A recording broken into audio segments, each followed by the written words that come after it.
ایک طرف جھوٹ کی فیکٹری ہے جو فوج غزہ بھیجنے کا خوف بیچ رہی ہے، اور دوسری طرف ڈیووس کی حقیقت ہے جہاں دنیا پاکستان کو معدنیات اور ٹیکنالوجی کا نیا مرکز مان رہی ہے۔ قوم کو فیصلہ کرنا ہے کہ وہ فریب کے ساتھ ہیں یا مستقبل کے ساتھ۔ السلام علیکم ناظرین، آپ دیکھ رہے ہیں ویژن پوائنٹ اور میں ہوں ایمان۔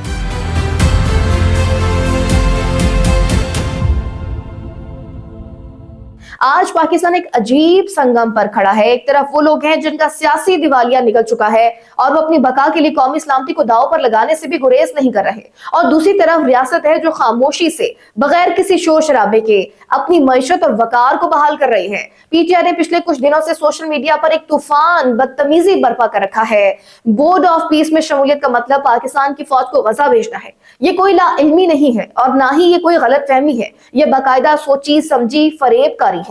سوال یہ پیدا ہوتا ہے کہ جب بورڈ آف پیس کے چارٹر میں واضح طور پر لکھا ہے کہ کسی بھی ملک کو زبردستی فوجی مشن میں شامل نہیں کیا جا سکتا، جب پاکستان کی ریاست بار بار کہہ چکی ہے کہ ہماری شمولیت سفارتی اور انسانی ہے، تو پھر یہ خوف کیوں پھیلایا جا رہا ہے؟ اس کا جواب بہت سادہ اور تلخ ہے۔ پی ٹی آئی کو پاکستان کی عالمی واپسی ہضم نہیں ہو رہی۔ وہ جماعت جس نے اپنے دور حکومت میں پاکستان کو عالمی تنہائی کا شکار کیا، جس نے ہمیں آئی ایم ایف کی دہلیز پر لا کھڑا کیا اور جس نے دوست ممالک کو ناراض کیا، وہ آج پاکستان کو ڈیووس میں عالمی فورمز پر اور امن کے مرکزی پلیٹ فارم پر دیکھ کر تل ملا رہی ہے۔ ان کی سیاست کا دار و مدار ہی اس بات پر ہے کہ ملک ناکام ہو لیکن ملک کامیاب ہو رہا ہے۔ یہی وجہ ہے کہ کبھی فوج غزہ بھیج دی جائے گی کا جھوٹ کھڑا جاتا ہے، کبھی اسٹیبلائزیشن فورس کا شوشہ چھوڑا جاتا ہے، اور کبھی اسرائیل سے تعلقات کا زہر عوام کے ذہنوں میں بھرا جاتا ہے۔ پی ٹی آئی والے ذرا ایک بات کا جواب دیں، اگر بورڈ آف پیس میں شمولیت اتنی ہی خطرناک اور بری ہے تو کیا سعودی عرب، ترکی، مصر، اردن، قطر اور دیگر مسلم ممالک بھی بے وقوف ہیں جو وہاں بیٹھے ہیں؟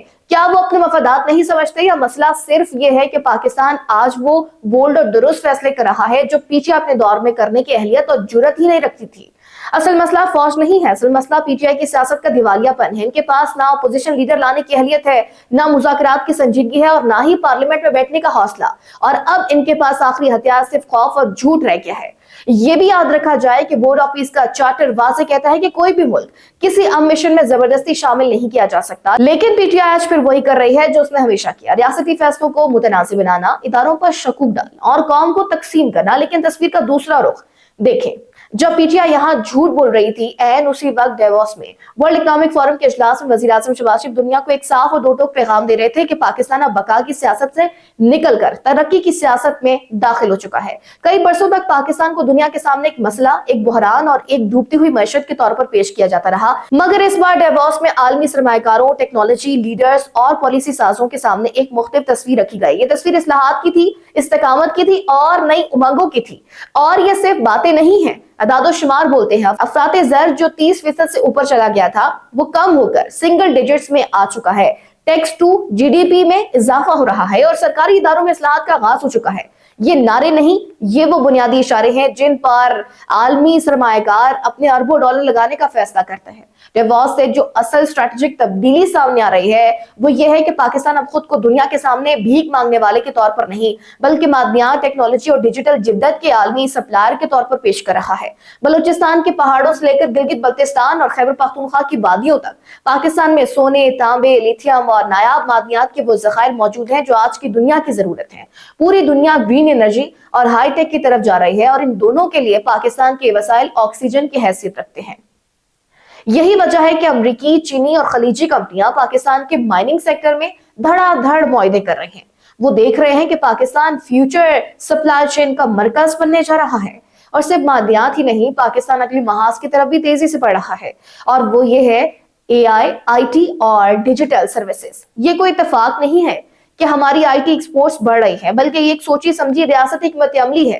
ایک ایسی دنیا میں جہاں طاقت کا تعین ٹیکنالوجی اور وسائل کرتے ہیں، پاکستان نے خود کو دونوں کے ساتھ ہم آہنگ کر لیا ہے۔ وزیر اعظم کی آئی ایم ایف کی مینیجنگ ڈائریکٹر سے ملاقات نے اس تاثر پر مہر ثبت کی ہے کہ پاکستان کا معاشی استحکام اب وقتی نہیں بلکہ ساختی ہوتا جا رہا ہے۔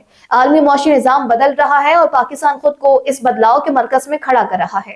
ڈیووس سے واشنگٹن تک اور بیجنگ سے ریاض تک پیغام بالکل واضح ہے: پاکستان توجہ نہیں مانگ رہا، پاکستان اپنی اہمیت منوا رہا ہے، اور سب سے بڑی بات یہ ہے کہ دنیا سن رہی ہے۔ اب آپ خود فیصلہ کریں۔ ایک طرف وہ ٹولہ ہے جو آپ کو ڈرا رہا ہے، فوج مرنے جا رہی ہے بلکہ بک گئی ہے۔ اب آپ خود فیصلہ کریں۔ ایک طرف وہ ٹولہ ہے جو آپ کو ڈرا رہا ہے، فوج مرنے جا رہی ہے، ملک بک گیا ہے۔ اسرائیل آ گیا ہے اور دوسری طرف وہ حقیقت ہے جہاں مہنگائی کم ہو رہی ہے، دنیا سرمایہ کاری کر رہی ہے اور پاکستان امن کی میز پر بیٹھ کر فیصلے کر رہا ہے۔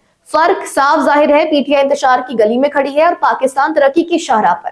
یہ پروپیگنڈا، یہ جھوٹ، یہ بہتان، یہ سب اس لیے ہے تاکہ آپ کی نظر اس ترقی پر نہ پڑے جو ان کی سیاسی تابوت میں آخری کیل ثابت ہوگی۔ لیکن فرق یہ ہے کہ آج پاکستان کمزور نہیں، آج پاکستان عالمی میز پر بیٹھا ہے اور آج قوم جان چکی ہے کہ جھوٹ کا شور جتنا اونچا ہو، سچ اتنا ہی واضح ہوتا ہے۔ پاکستان امن کی میز پر ہے، پی ٹی آئی انتشار کی گلی میں۔ اب فیصلہ آپ کا ہے کہ آپ کو کس کے ساتھ کھڑا ہونا ہے، اس جھوٹ کے ساتھ جو ملک کو کمزور کرنا چاہتا ہے یا اس سچ کے ساتھ جو پاکستان کو ایک عظیم معاشی قوت بنانا چاہتا ہے۔ پاکستان زندہ باد۔